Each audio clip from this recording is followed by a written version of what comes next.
Bonjour, nous nous retrouvons pour suivre une impression après l'impression justement. Alors d'abord je vous montre dans Shitubox un petit souci que j'ai eu avec la version Linux. Alors vous voyez qu'elle fonctionne parfaitement, j'ai pu ajouter la pièce, faire les supports, calculer le tranchage. En fait la difficulté c'est arrivé un peu après. Donc vous le voyez ici, le tranchage s'est bien passé, c'est au moment de l'écriture, de l'exportation au format longueur 3D qu'il y a eu un souci. Donc ce souci c'est qu'effectivement on avait l'impression qu'il écrivait dans le dossier, mais le dossier était vide parce qu'il y avait un souci d'exportation. Heureusement, avec le nouveau plugin, je n'ai plus ce problème-là, je peux donc utiliser Shitubox directement sous Linux. Je vous mets le lien du plugin dans la description, le nouveau.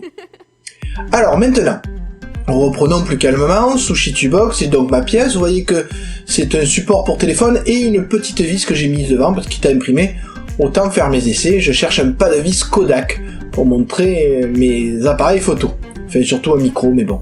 Donc vous voyez que sur cette pièce, les supports par défaut me semblaient un peu insuffisants. Donc, j'ai rajouté à la main des supports. Donc vous voyez, il suffit de mettre le curseur de la souris. Un petit curseur vert apparaît, un petit trait vert apparaît pour montrer dans quel sens va être le support. Et quand vous cliquez, il vous rajoute automatiquement le support et fait le lien avec les autres. Après le tranchage, comme d'habitude, donc vous voyez là, pas de souci particulier. La pièce est pleine, oui, comme c'est un support de téléphone, je voulais qu'elle fasse un certain poids quand même. Ensuite, on écrit, donc là c'est toujours ma version sous VMware pour avoir une version Windows sous Linux. L'écriture se passe sans aucun souci. Il suffit ensuite de prendre la pièce et de la copier sur la clé USB, toujours rappelez-vous, dans le dossier longueur 3DS. Sinon, l'imprimante ne reconnaît pas les fichiers qui sont dans la clé USB, il faut les mettre dans un dossier particulier.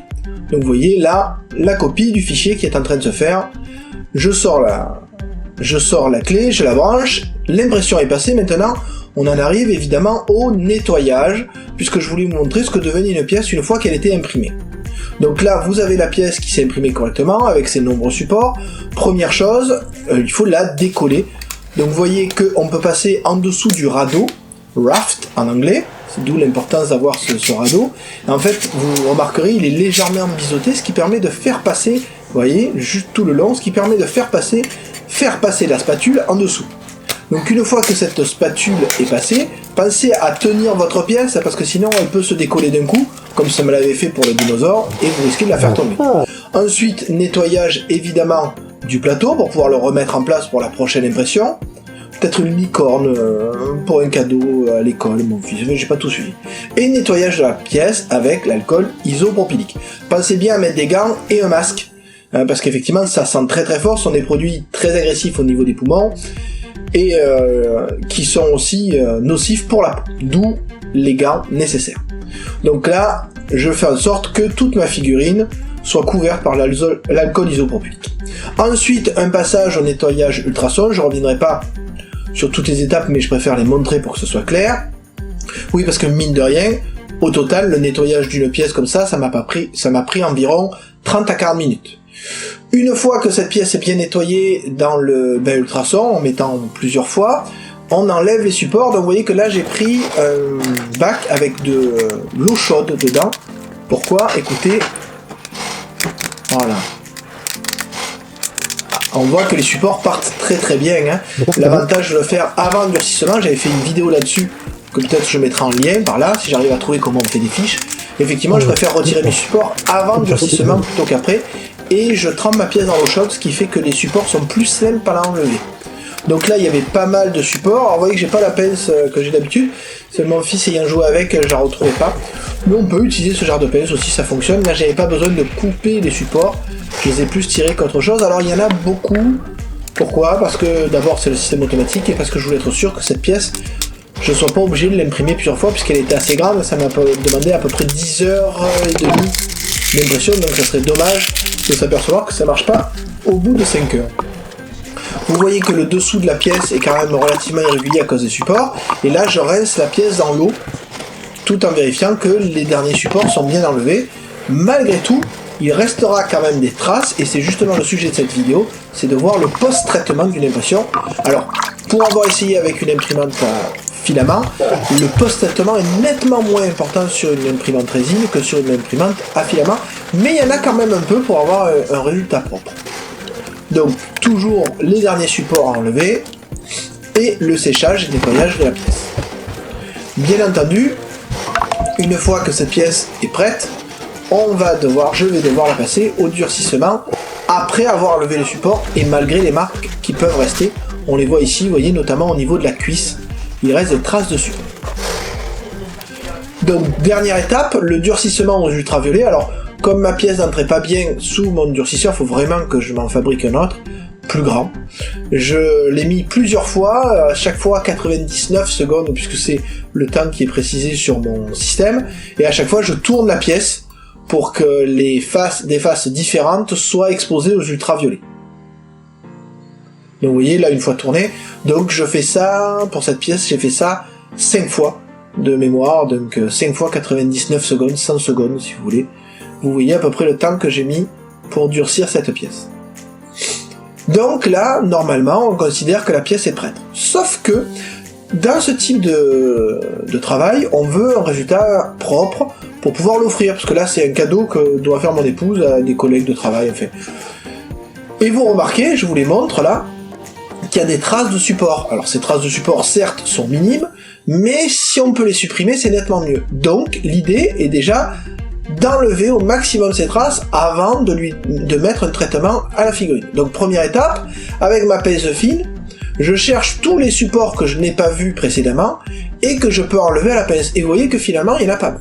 Deuxième étape, je prends un cutter, très pratique notamment pour les surfaces planes, qui me permet de faire sauter les restes du support qui sont le plus collés à la figurine, tout en étant évidemment délicat, hein, ça serait dommage de faire un trou dans la figurine alors que justement on a une bosse.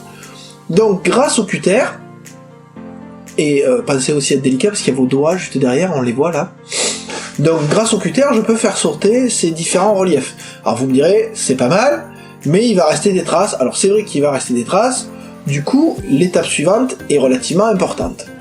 L'étape suivante, comme vous le voyez, ça va être le ponçage. Donc le ponçage, vous voyez que j'utilise une lime qui m'a été fournie d'ailleurs avec l'appareil EUV, qui a différents grains en fonction de la face qu'on utilise. Donc je commence par la face la plus abrasive, et je me permets de commencer à faire le dessous de la figurine, pour la simple et bonne raison que ça me permet de tester un peu, et je me rends compte que finalement ma lime est pas si abrasive que ça, puisque elle y laisse la vie, donc le grain le plus épais ne sera pas suffisant.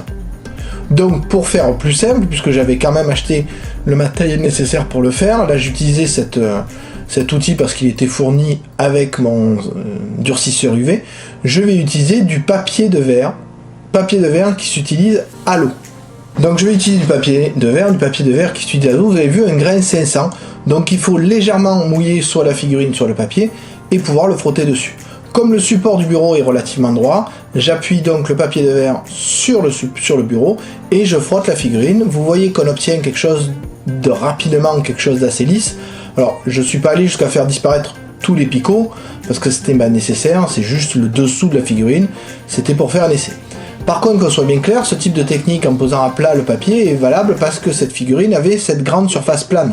Pour le reste, il faut utiliser des bouts de papier à poncer que l'on peut frotter sur la figurine ou, comme je l'ai fait, utiliser, vous voyez, la lime que j'ai qui a l'avantage d'avoir plusieurs grains et donc de pouvoir être utilisée de façon plus ou moins fine pour supprimer tous ces supports.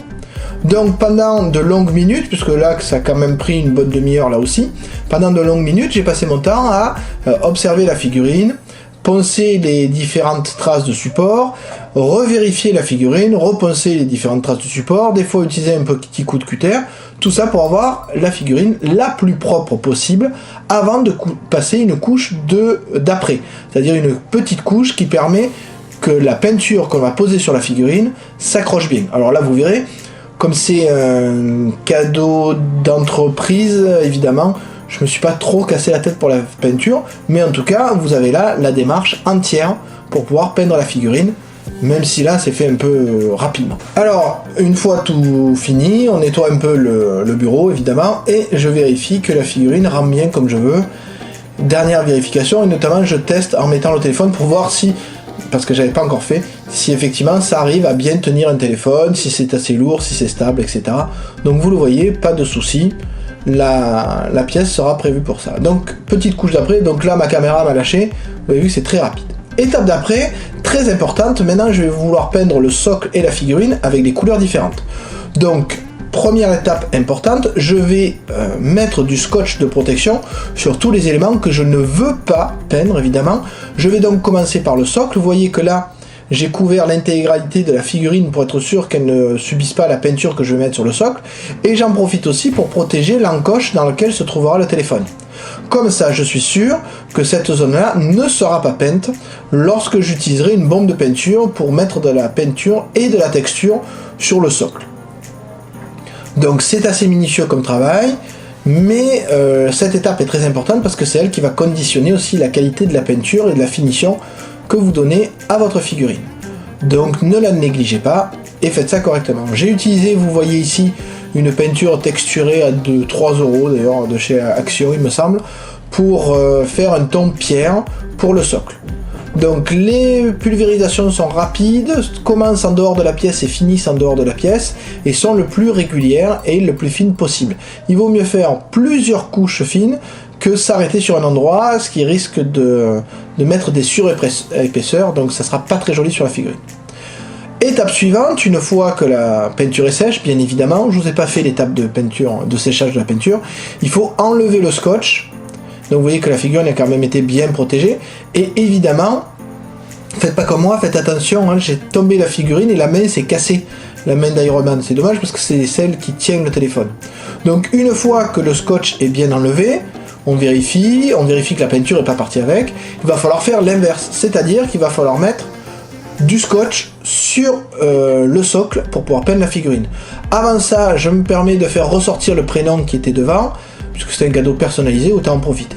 Donc là, je commence à protéger le socle, toujours pareil, du scotch, et vous voyez qu'avec le cutter, j'appuie pour être sûr que le scotch s'arrête bien là où je veux qu'il s'arrête. C'est important pour que justement les transitions entre la pièce et le socle soient propres. Donc n'hésitez pas, pareil, à passer du temps pour faire votre protection, ça vous donnera un travail le plus propre possible, et ça vous évitera de rattraper après de la peinture si vous avez besoin de le faire. Donc là, le socle est bien protégé, on va pouvoir passer à la peinture de la figurine. Avant ça, je recolle la main, parce que comme je vous l'ai dit, je l'ai cassé, donc j'ai pris une colle résistante quelconque, Patex, sans vouloir faire de publicité. Comme c'est une figurine pleine, il faut avouer que c'était pratique et simple à coller, puisqu'il suffisait de la remettre en place, d'attendre un peu, et une fois la colle et la peinture sèche, ça se voit pas du tout. Donc, la main est sèche, j'utilise, alors c'est le choix de mon épouse, une couleur cuivrée pour faire une armure métallique.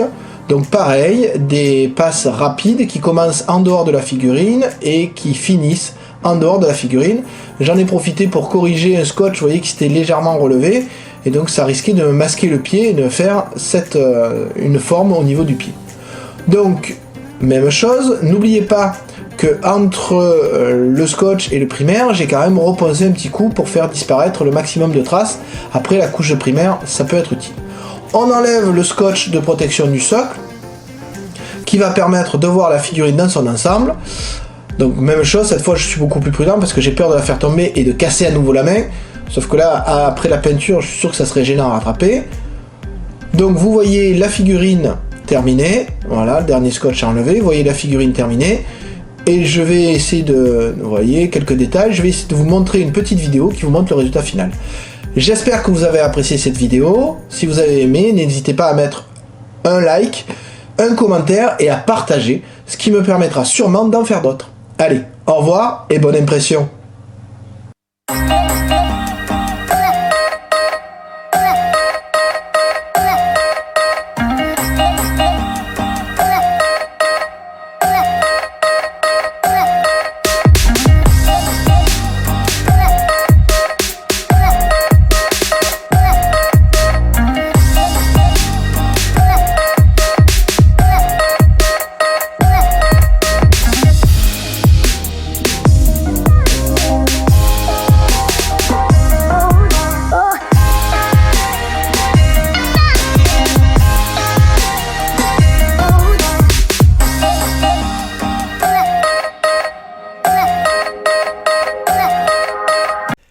Si tu as aimé cette vidéo, n'hésite pas à le mettre en commentaire et laisse un like.